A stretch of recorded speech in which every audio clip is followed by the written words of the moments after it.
कीर्तन का रस जो इस धराधाम पर हो तो कहीं है ही नहीं, इसलिए मोक्ष की भी इच्छा नहीं हो रही है। तो अरे देखो, हमारे जो स्वामी नागराज है ना, ये तमोगुणी हैं और अत्यंत क्रोधी भी हैं, और इनके लिए तो दुर्लभ था, आपके दर्शन भी दुर्लभ थे इनके लिए, लेकिन कृपा देखो आपकी, आप स्वयं आ गए। अरे ये चरण तो आपने शंकर भगवान को भी नहीं दिए, उनको भी चरणों तक दिया है गंगा के रूप में। अरे राजा बलि ने तो बड़े बड़े 100 अश्वमेध यज्ञ किए थे, तब जाकर के आपने अपना चरण, एक चरण रखा था वो भी। और हमारे स्वामी के तो 100 फण है, और आपने अपनी मर्जी से, अपनी इच्छा से चरण इनकी शीर्षों पर रखे हैं, हमारी सारी इच्छाएं समाप्त हो गई हैं। बहुत बढ़िया अनुग्रह आपने हमारे ऊपर किया है। तो कालियानाग भगवान से कहता है, वयं कलासहोत्पत्त्या तामसा दीर्घमन्यवा स्वभावोदिष्टयो नाथ लोकानां यत्सद्ग्रह। बोले प्रभु, अरे हम जन्म से ही दुष्ट हैं, जन्म से ही तमोगुणी हैं, क्रोधी हैं, और जीवों के लिए अपना स्वभाव बदलना सबसे मुश्किल काम है। सबसे ज्यादा मुश्किल यही तो है, स्वभाव बदल जाए तो काम बन जाए। और इसी स्वभाव के चक्कर में जीव फंस जाता है। ये मोह छोड़ता ही नहीं है। भवान ही कारणं तत्र सर्वज्ञो जगदीश्वरः अनुग्रह निग्रहं वा मन्यसे तद्विदेहिना। प्रभु, अरे हमारा तो स्वभाव ही गुणी भी तमोगुणी है, क्रोधी है। अब तुमने अनुग्रह करना, करो चाहे निग्रह करो, अब आपके हाथ में है ना। अपनी जीवन की डोर भगवान को समर्पित कर दी कालियानाग ने यहाँ पर। बोले देखो, अरे मैंने तुमको बनाया है और तुम्हारे रहने के लिए एक द्वीप भी बनाया है। द्वीपम रमणकं हित्वा हृदयमुपाश्रिता यद भयात् सुपर्शस्त्वं मदपादलाक्षितम्। बोले तुम्हारे रहने के लिए मैंने रमणक द्वीप बनाया है। बोले महाराज, वहां गरुड़ आकर के सर्व जाति को खा जाता है। अरे बोले देखो, अब गरुड़ तुम्हारा कुछ नहीं करेगा। क्यों? क्योंकि अब मेरे चरणों की मोहर जो लग गई तुम्हारे सिर पर, तुम निसंदेह बिना चिंता के जाओ और रमणक द्वीप पर निवास करो। और फिर कालियानाग अपने शीशों पर भगवान को लेकर बाहर आए। कालियानाग रमणक द्वीप पर चले गया और इधर सबसे पहले भगवान को शेष बलदाऊ जी ने स्पर्श किया, तब जाके और सभी भगवान से मिले। और रात्रि हो गई, वहीं रात्रि विश्राम वहीं कर दिया। रात्रि में दावाग्नि लग जाती है, सभी ब्रजवासी भगवान कृष्ण को पुकारते हैं, तो भगवान ने उस दावाग्नि का पान भी कर गया। क्यों?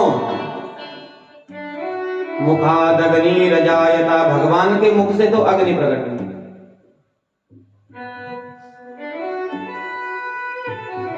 और ब्राह्मण भी भगवान का मुख है, इसलिए ये तो अग्नि में करो स्वाहा, ये तो ब्राह्मण के मुख में आह। भगवान प्रसन्न हो जाते हैं। इसीलिए तो देखो ब्राह्मणों की सेवा कैसे होते हैं। हमारे जो यजमान परिवार हैं रात को 12-12 बजे तक पूछते हैं, वो यज्ञ तो है, भगवान प्रसन्न होते हैं ब्राह्मण सेवा से, यज्ञ से। और तब ब्रजवासी सब सुखदेव जी को देते हैं कि राजन, इत्थं सरस्वजलं पद्माकर सुगंधिनः नविसद्वायुना वातं सगो गोपालकोच्युतः।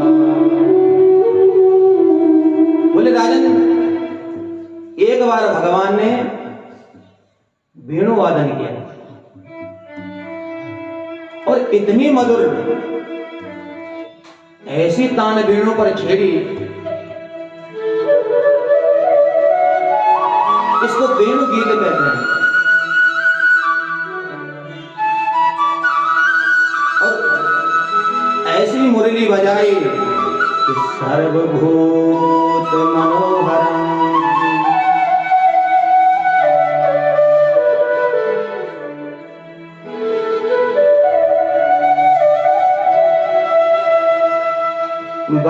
बर्हापीडं नटवरवपु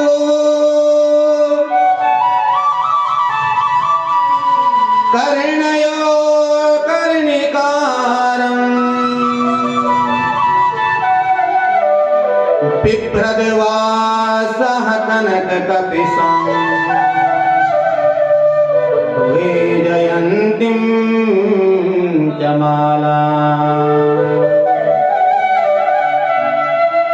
रन्ध्रान् वेणोरधरसुतया पूरयन् गोपवृन्दे वृन्दारण्यं स्वपदरमणं प्राविशद्गीतकीर्ति। और बोले राजन, वेणु पता कैसी थी वो वेणु, और किस किस ने उस वेणु को सुना? सुखदेव जी कहते हैं कि हे राजन, इति वेणुरवं राजन सर्वभूत मनोहरम् श्रुत्वा ब्रजस्त्रिया सर्वा वर्णयन्तो भिरे भिरे। ये त्रिलोक्य को मोहित करने वाली थी, ऐसी वेणु बजाई भगवान ने कि सर्वभूत मनोहरम। और जिसने इस वेणु को सुना, गोपियां तो गाते हैं, आपस में एक दूसरे से बात कर रहे हैं। क्षणवतां फलमिदं न परं विधामा सख्यापसो ननु विशेषयतोर्वयस्य वक्त्रं ब्रजेषु सुतयोरनुवेणुजुष्टम् गीर्वाणिपीतमनुराग कटाक्ष मोक्षम्। अक्षणवतां फलमिदं, अरे इन आंखों का फल कब है बताओ? इन आंखों का क्या फल है? आंख होते हुए भगवान को नहीं निहारा, तो ये आंख पता कैसे है? बोले मोर पंख में की तरह है। आंखों का एक ही फल है, भगवान के दर्शन। और इस बंसी ने ऐसा क्या पुण्य किया है? न जाने पूर्व जन्म में, ये बंसी तो है पुरुष जाति की, लेकिन इसने ऐसा कौन सा पुण्य किया है जिसका पान निरंतर हमारे कन्हैया करते हैं, अधरों पर लगी हुई है। गोप्या किमाचरिदयं कुशलास्म वेणु दामोदराधर सुदामपि गोपिकानां। अरे बहन, इस वेणु को अपने रस से जो सींच रहे हैं, अपने कर कमलों से, अपने कर कमलों से विश्व रोमांचित हो रही है ये वेणु,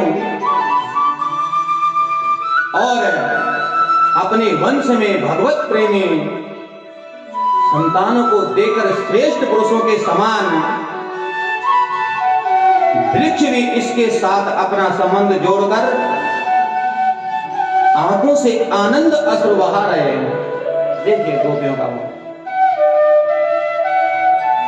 हर वृंदावनम सखी भुवो वितनोति कीर्ति यद देवकी सुत पदाम्बुजलब्ध लक्ष्मी। अरे सखी, जब श्री कृष्ण अपनी मुनिज मोहिनी मुरली बजाते हैं, तब मोर भी मत वाले होकर उसकी ताल पर नृत्य करने लगते हैं। और अरे हमारी जो गाय हैं, बछड़े हैं, अगर वो उनके मुख में घास का तृण है और जैसे उनके मुख में बंसी का स्वर पड़ा तो उन्होंने उस तृण को मुंह में ही दबा दिया, चबाना बंद कर दिया।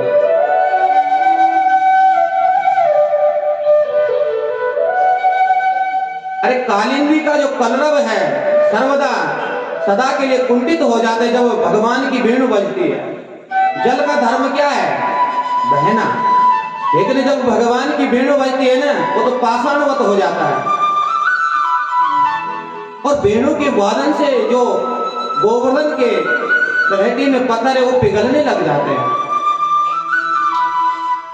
भगवान की बंसी का स्वर जब सुनते हैं तो ये भूल जाते हैं कि हमारा धर्म क्या है। इतनी सुंदर है वेणु का वादन भगवान ने किया। और अब गोपियां सब चाहते हैं कि भगवान जो देवकी सुत हैं ये हमारे स्वामी बने। इसलिए हेमंत ऋतु में गोपियों ने कात्यायनी मां का पूजन किया। और मां कात्यायनी से क्या प्रार्थना करते हैं? कात्यायनी महामाये महायोगिन्यधीश्वरी नंद गोपसुतं देवी पतिं मे कुरुते नमः। बस यही मंत्र जपते हैं। देव नंद का जो बेटा है, देवकी का पुत्र नंदलाल जो है, यही हमारे पति बने। और ये मंत्र नित्य जपते हैं और मां कात्यायनी की पूजा करते हैं। एक दिन गोपियां प्रातः काल ब्रह्म मुहूर्त में स्नान के लिए जमुना में गई, लेकिन जमुना में स्नान करते समय एक गलती करती हैं, निर्वस्त्र होकर के स्नान करती हैं। भगवान को लगा ये मुझे प्राप्त करने के लिए मां कात्यायनी का पूजन कर रही हैं, लेकिन इधर तो ये गलती कर रही हैं। इसलिए भगवान ने चीर हरण लीला की। और इस चीर हरण को कोई तो बहुत गलत ढंग से देखता है, गलत अर्थ लगाता है। भगवान की उम्र क्या है? मात्र भगवान 6-7 वर्ष के हैं। 6-7 वर्ष का जो बालक होता है उसके अंदर कोई भी काम भावना नहीं होती है। और चीर हरण है क्या? जीवात्मा और परमात्मा के बीच में जो अज्ञान रूपी आवरण पड़ा हुआ है, उसी आवरण को तो भगवान हटते हैं, तब तो हम परमात्मा से मिले।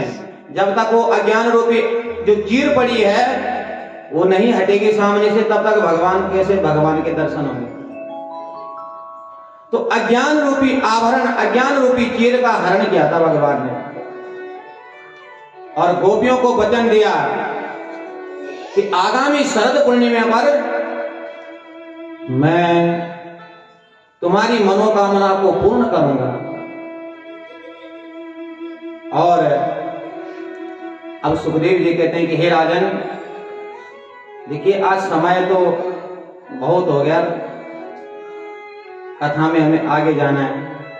अगर आप चाहें,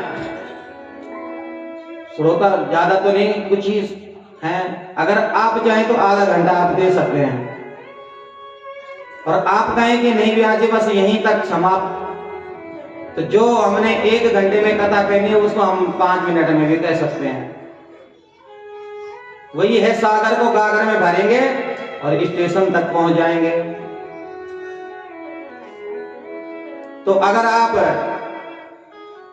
थोड़ा विस्तार से समझना चाहो तो हमें समय दे सकते हो। तो क्या करें?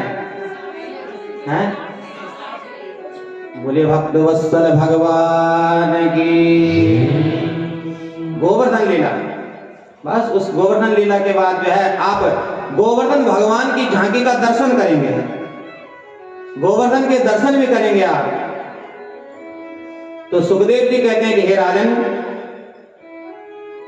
एक समय दीपावली के अवसर पर,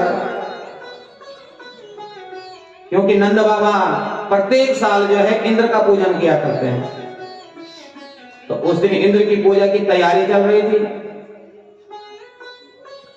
और यशोदा जी अनेक प्रकार के व्यंजन बना रही है। भगवान ने पूछा तो यशोदा जी ने बिल्कुल मना कर दिया, इस पे हाथ मत लगाइए, भगवान की पूजा जब तक पूजा नहीं हुई तब तक तुझे भी नहीं मिलेगा।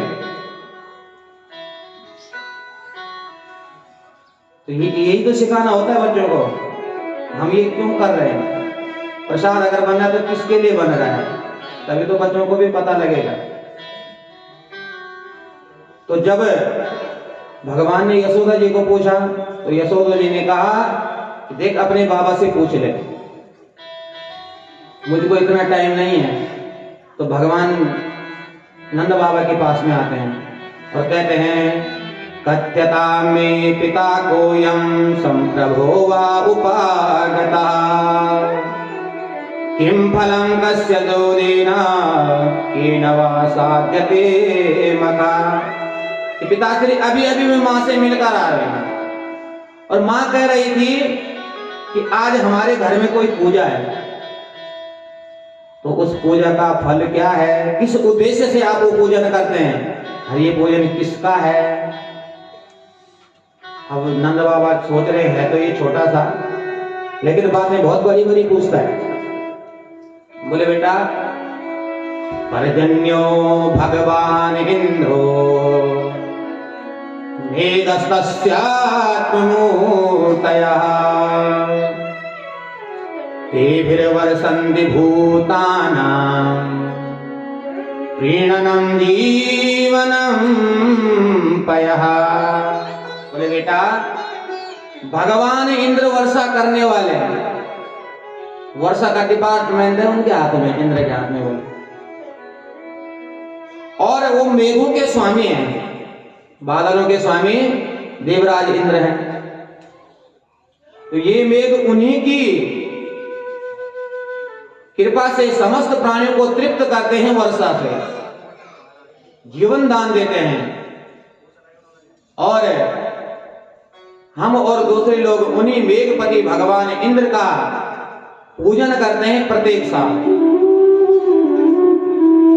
अच्छा महाराज, देखो पिताश्री, मैंने भी बड़े बड़े महात्माओं का संग कर दिया है, लेकिन सभी महात्मा एक ही बात कहते हैं, कर्मणा जायते जंतु कर्मणेव विलीयते,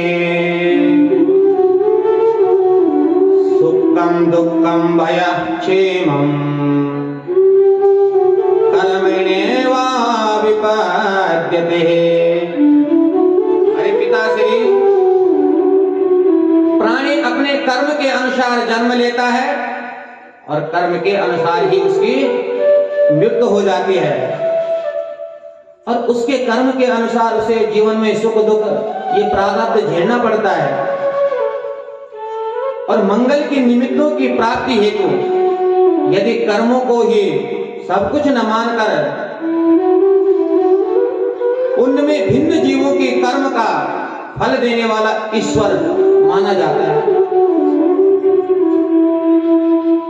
और अगर बाबा तुम कह रहे हो कि इंद्र वर्षा करता है, तो अगर हम आधे ग्वाले इंद्र की पूजा करें आधा न करें, तो क्या इंद्र जिन्होंने पूजा की उन्हीं की खेतों में बरसात होगी? न करने वालों के नहीं होगी। नंद बाबा परेशान। भगवान कहते हैं कि पिताजी, अरे हमारे प्रत्यक्ष देवता गोविप्रानल पर्वतः, अरे हमारे प्रत्यक्ष देवता तो ये गोवर्धन जो पर्वत है, जिसकी तलहटी में हमारे गायों का पालन पोषण होता है, और गोविप्रानल ब्राह्मण है, गाय है, जिनको संसार भूलता हुआ जा रहा है। तो बोल भाई तेरी क्या इच्छा है? बोले अरे हमें तो गोवर्धन की पूजा करनी चाहिए, हमारा इष्ट गोवर्धन है। और जब सबको पता लगा तो सबकी सहमति से भगवान ने गोवर्धन पूजन करवाया। और जब गोवर्धन की तलहटी में गए, क्यों कि भगवान को नंद बाबा ने पूछा, भाई इंद्र की पूजा कैसे होती हमें मालूम है, लेकिन तू ये बता, तो कह रहा है कि हमारो देवता गोवर्धन है, तो वहां की पूजा के लिए क्या क्या चाहिए? बोले पिताश्री सामग्री तो चाहे हो ना हो, लेकिन खाने में कोई कमी नहीं होनी चाहिए। और ये सब 56 प्रकार के भोगों को लेकर गोवर्धन की तलहटी में पहुंचे, और कृष्णा स्वतन्यतमसां रूपम गोविस्त्रांबरं गतः शैलोस्मीति ब्रवन् भूरिबालिमाद्बभू।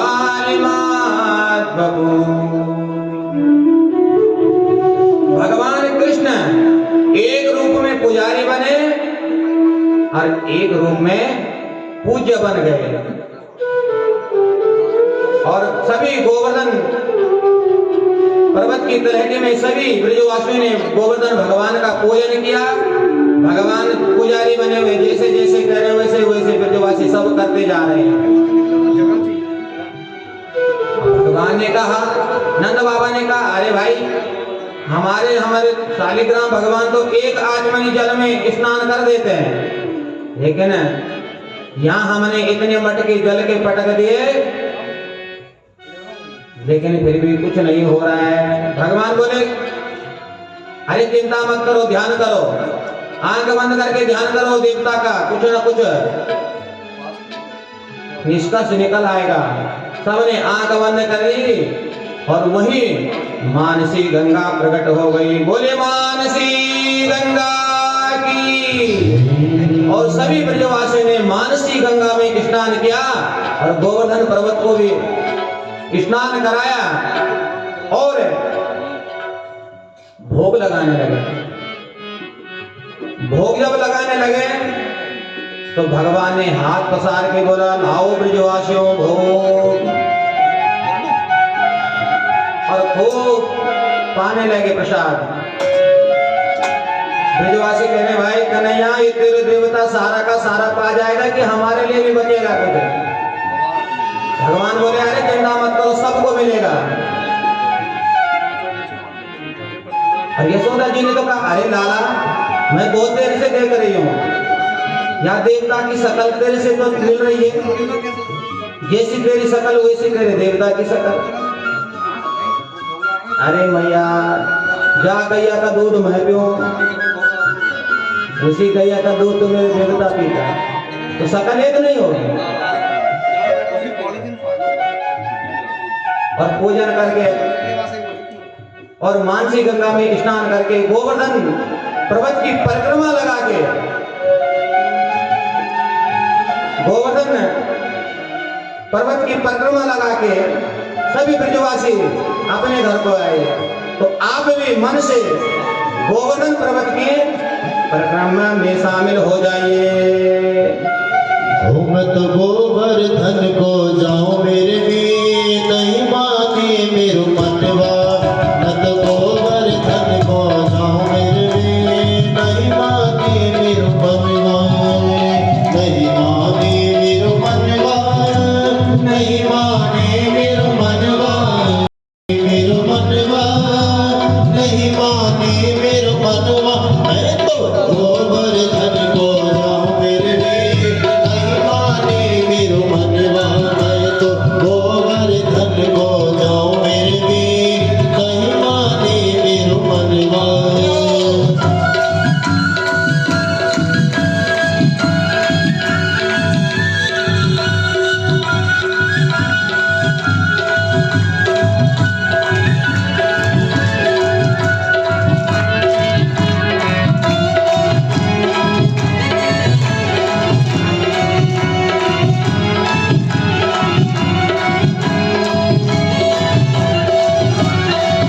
तेरे साथ कोस की परिक्रमा, तेरे साथ कोस की परिक्रमा, तेरे साथ कोस की परिक्रमा, तेरे साथ कोस की परिक्रमा। मैं तो मानस गंगा नहाऊं मेरे वीर नहीं माने मेरो मनवा, मैं तो मानस गंगा नहाऊं मेरे वीर नहीं माने मेरो मनवा। मैं तो गोवर्धन को जाऊं मेरे वीर नहीं माने मेरो मनवा।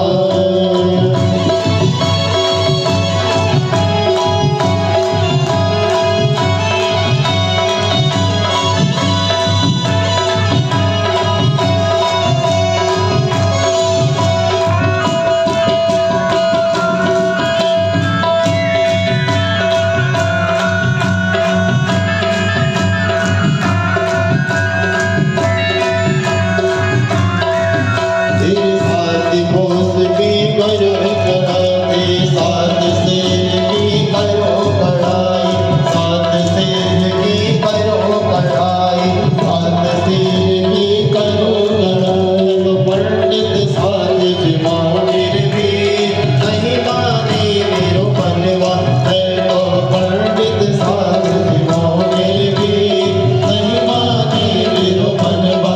मैं तो गोवर्धन को जाओ मेरे वीर नहीं माने मेरो मनवा, मैं तो गोवर्धन को जाओ मेरे वीर नहीं माने मेरो मनवा।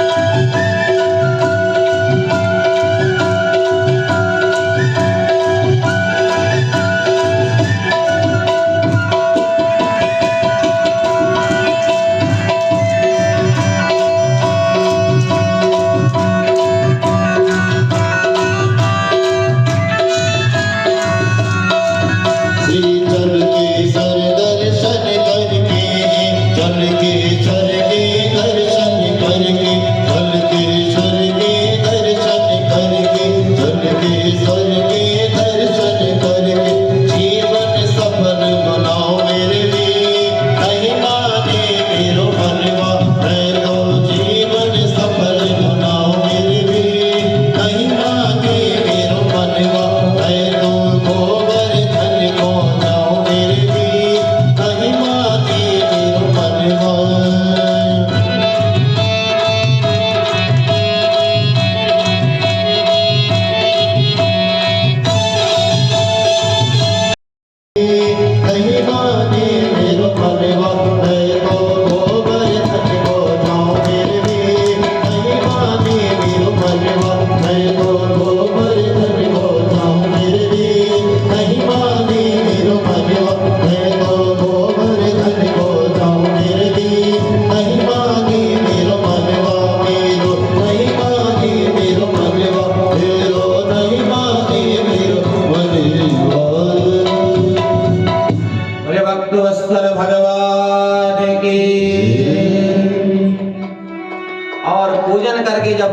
के घर में